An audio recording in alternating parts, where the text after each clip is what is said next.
Islam adalah agama dengan pengikut terbesar kedua di dunia, dan jejaknya terukir dalam sejarah berbagai bangsa. Salah satu bab paling menarik adalah kisah bagaimana Islam masuk ke Eropa. Dalam perjalanan ini kita akan menjelajahi era kejayaan Islam di Andalus, peran Kesultanan Utsmaniyah di Eropa Timur, hingga hubungan Islam dan Eropa di masa modern. Namun bagaimana semuanya dimulai? Siapa tokoh penting dalam perjalanan ini? Dan bagaimana Islam memengaruhi Eropa bahkan hingga saat ini? Mari kita mulai dengan jejak awal Islam di benua biru. Tahun 711 menjadi titik awal ketika Tariq bin Ziyad, seorang jenderal muda dari Afrika Utara, memimpin pasukannya melintasi Selat Gibraltar. Dia mendarat di pantai Spanyol dengan tekad membawa Islam ke tanah baru. Dengan pasukan yang lebih kecil dari musuh, Tariq menghadapi Raja Roderick dari Visigoth dalam pertempuran penentu. Kemenangan ini tidak hanya membuka gerbang semenanjung Iberia, tetapi juga melahirkan nama Gibraltar yang berasal dari Jabal Tariq atau Gunung Tariq. Konon, Tariq menginspirasi pasukannya dengan pidatonya, "Laut di belakangmu, musuh di depanmu, tidak ada jalan untuk mundur. Bertarunglah demi kehormatan dan agama kita." Pidato ini memotivasi pasukan Muslim untuk bertempur dengan semangat tinggi. Setelah penaklukan, wilayah ini dikenal sebagai Al-Andalus, menjadi bagian kekhalifahan Umayyah. Kota-kota seperti Cordoba, Granada, dan Sevilla berkembang pesat. Di masa ini, Islam, Kristen, dan Yahudi hidup berdampingan. Cordoba menjadi pusat peradaban dengan Masjid Agung Cordoba sebagai simbol kejayaan.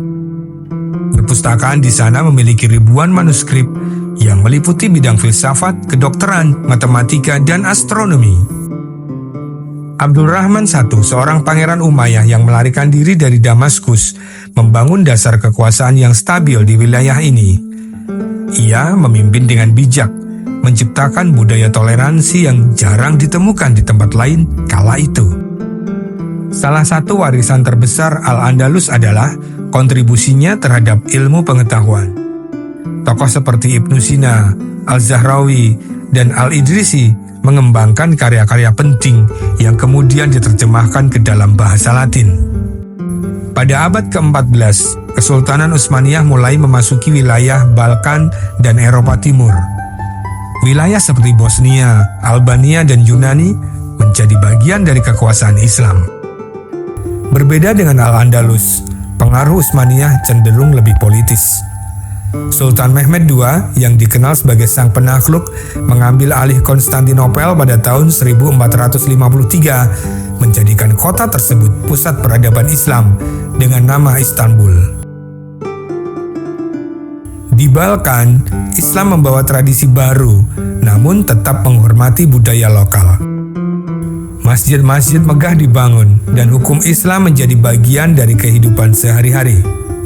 Hingga kini, Bosnia dan Albania masih menjadi rumah bagi komunitas Muslim yang kuat. Namun dominasi Islam di Eropa Timur perlahan memudar seiring melemahnya Kesultanan Utsmaniyah.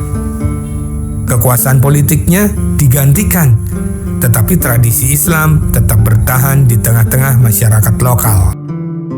Pada abad ke-19 hingga 20, gelombang baru Muslim tiba di Eropa melalui migrasi.